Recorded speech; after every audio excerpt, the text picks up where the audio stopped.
Galates chapitre 2, le verset 20. J'ai été crucifié avec Christ, et si je vis, ce n'est plus moi qui vis, c'est Christ qui vit en moi. Si je vis maintenant dans la chair, je vis dans la foi au Fils de Dieu qui m'a aimé et qui s'est livré lui-même pour moi. Merveilleuse déclaration de l'apôtre. Alors, des fois, nous le proclamons aussi, et nous pouvons nous approprier la parole de Dieu, pas seulement comme une proclamation, mais que ce soit une réalité. On peut dire, Seigneur, moi je veux vraiment pouvoir proclamer ça. J'ai été crucifié avec Christ. Oula, ça coûte d'être crucifié, ça fait mal d'être rejeté, d'être humilié, ça fait mal. Et donc, bien sûr, c'est notre nature pécheresse qui est morte à la croix. Et si je vis, c'est Christ qui vit en moi. Alors même si je continue à vivre dans ma chair, dans le véhicule que Dieu nous a donné, je vis dans la foi au Fils de Dieu qui m'a aimé. Vous voyez, il y a une relation d'amour dans ce texte. J'ai été crucifié non pas pour être détruit. Si ma vieille nature, ma chair a été crucifiée à la croix avec Christ, c'est pas pour me détruire, et c'est justement pour me délivrer. C'est pour justement me donner la vie, c'est pour me donner l'espérance. C'est ça qui est formidable, parce que si je meurs à mes pensées, à mes idées, à tout ce que ma chair aimait et chérissait, si je meurs à ça, alors je vis, je revis, je renais, c'est la nouvelle naissance, à ce que Christ a accompli à la croix, et ce qu'il m'a accordé à travers la croix, même si je vis encore dans la chair. Ben oui, parce que notre chair, notre corps c'est le temple du Saint-Esprit, mais c'est aussi un véhicule terrestre pour vivre les années que Dieu a prévues sur la terre. Voilà, il en a fixé la limite. Et nous attendons le retour de notre Sauveur et Seigneur. Moi, je prie, Seigneur, si tu me fais la grâce, j'aimerais bien être enlevé. J'ai vécu ça une fois en vision. Il n'y a pas de mots, je ne veux pas décrire des choses, mais j'aimerais le vivre en vrai, j'aimerais vivre cela. Voilà. Maintenant, s'il faut passer par la mort, il faudra y passer, tout le monde y passe. Aujourd'hui, tout le monde a peur de la mort. C'est pour ça qu'on repousse la technologie, la médecine au maximum, parce que les gens ne veulent plus être malades et ils ne veulent plus mourir. Mais la mort, ça fait partie de la vie. Ça fait partie de la vie.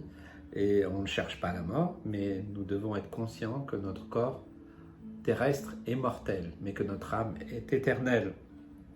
Je vis dans la foi au Fils de Dieu. Vous voyez, quand notre chair, notre vieille nature, nos mauvaises pensées, nos mauvais penchants, ils meurent à la croix parce que je me suis repenti, parce que j'ai abdiqué, parce que je me suis soumis à l'œuvre de Jésus, alors je renais. C'est comme s'il y a un nouveau souffle, vous savez. Moi, j'aime bien cette pensée, vous voyez, que Dieu nous a donné le souffle de vie dès le départ de l'humanité. Il a donné son souffle divin extraterrestre à Adam et Ève. Et suite à ce souffle divin, l'homme l'a gâché, l'a gaspillé. Voilà, il y a toute l'histoire d'Israël qui est un exemple d'Adam et Ève à la fin de l'Ancien Testament ou la première alliance. Et puis on voit Jésus-Christ qui vient avec aussi un souffle de vie.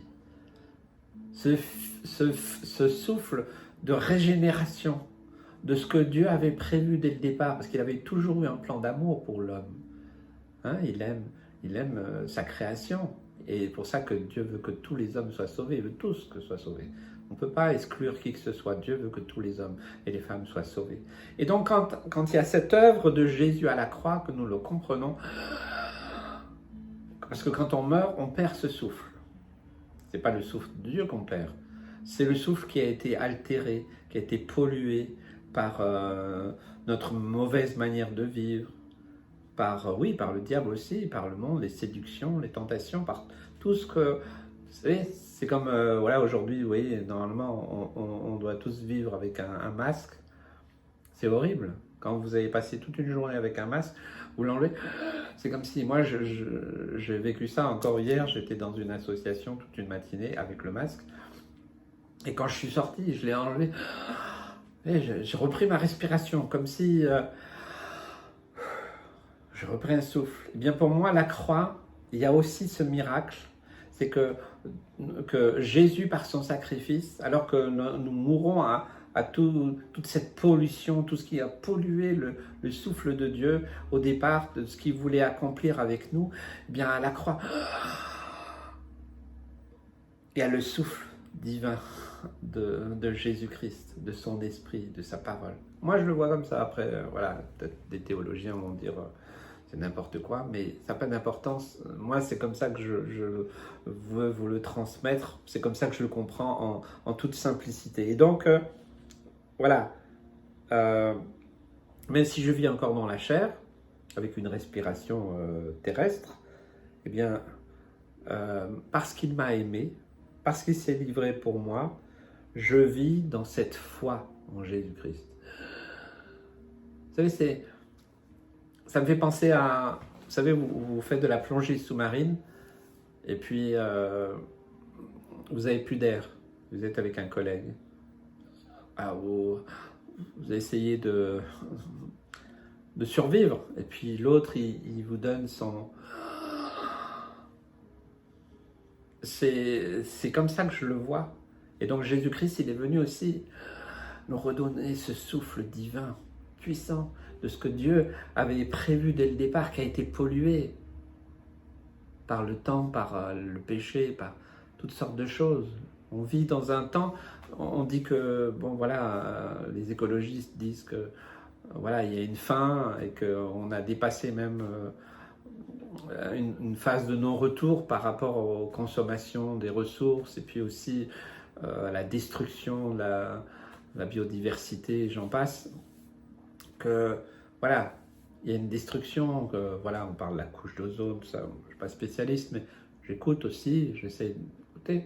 Bon, on voit qu'il y a des villes dans le monde, des très grandes villes, où il y a des alertes pollution, où les gens, bah, ils ont des masques aussi, hein. Dans certains pays, certaines villes d'Asie ou d'Amérique du Sud, des fois il y a alerte pollution et il faut qu'ils mettent des masques. Hein. C'est pas pour la pandémie, mais c'est parce que c'est irrespirable. Donc on voit bien que notre nature elle-même, la Bible dit que la nature soupire après le retour de Christ. Parce qu'elle a besoin, la nature aussi a besoin de cette respiration. L'homme a tout pollué, tout détruit.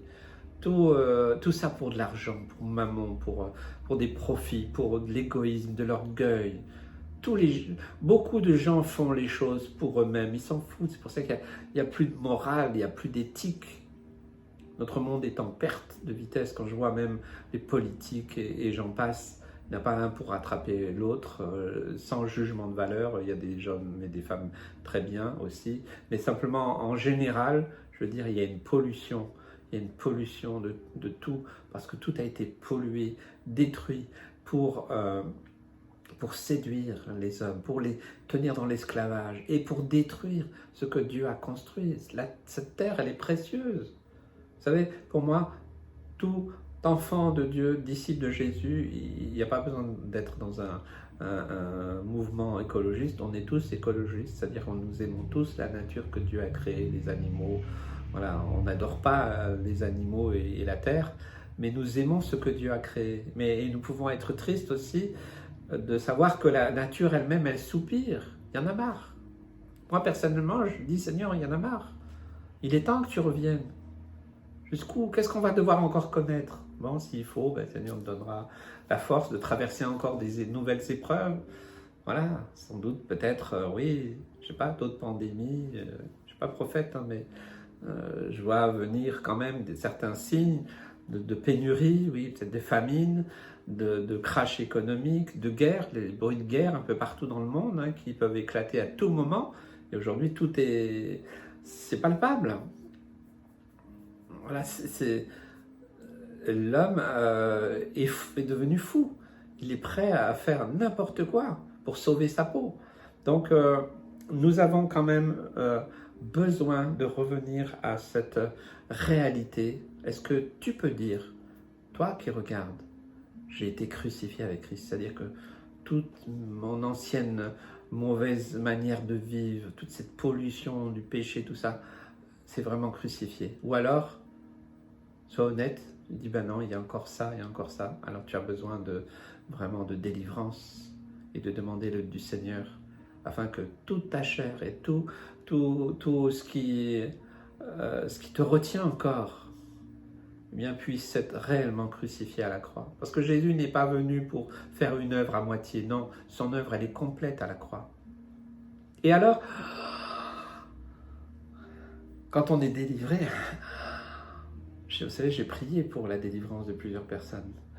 Et j'ai cette impression, moi aussi, de voir une personne qui respire à nouveau. Le ciel s'est dégagé. Vous savez, quand ça m'est arrivé de prier par rapport à l'envoûtement ou des trucs vraiment très spéciaux, hein, très particuliers, hein, des gens qui font une sorte de malédiction sur les gens, tout ça. Et quand ils sont libérés, c'est comme s'ils retrouvaient une respiration. C'est formidable. Donc, pensez-y, réfléchissez-y. Et puis, alors, est-ce que tu peux dire, ce n'est plus moi qui vis, c'est Christ qui vit en moi? Ouh là, c'est une grande responsabilité de proclamer ça. Seigneur, je veux rester dans l'humilité pour proclamer ça. Non, je ne suis pas le meilleur, je ne suis pas arrivé. Mais plusieurs fois, oui, j'ai pu le proclamer, j'essaye de le proclamer. C'est plus moi qui vis, Seigneur, c'est toi qui vis en moi. Mais Seigneur, il y a encore des résistances. Il y a encore ma vieille nature, ma chair qui, elle ne veut pas mourir. Parce qu'en fait, j'ai été crucifié avec Christ, notre chair était crucifiée, mais vous savez, le bougre, il ne veut pas mourir. Hein. Donc, des fois, il y a des trucs qui résistent. Il faut abdiquer. Alors, on a cette respiration. Hein, je vis par la foi en Jésus-Christ, dans son amour, dans sa grâce, j'avance dans sa grâce. Que Dieu vous bénisse, vous inspire et vous fasse comprendre ce qu'il veut pour vous, pour toi, afin que tu vives en nouveauté de vie et que tu sois un impact dans ce monde. Dieu a besoin d'hommes et de femmes qui puissent proclamer, ce n'est plus moi qui vis, c'est Christ qui vit en moi. Il y a un prix à payer. Peut-être que tu calcules trop le prix, mais je t'invite à le faire parce que le Seigneur, lui, il l'a fait pour toi. Que Dieu te bénisse.